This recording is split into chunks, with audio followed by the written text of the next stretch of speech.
New course authors may feel like it's better to travel solo during their e-learning course journey, but let us assure you, implementing your learning management system will require some travel buddies.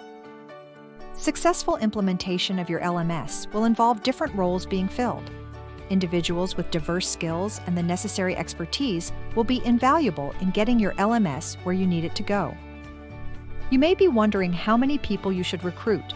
At the least, look into a subject matter expert to produce content material and a course creator to help build your course itself. Look over the blueprint for your course. List out each part of the course and every task that needs to be done. Once you can see the big picture, you'll start to get an idea of how much help you'll need.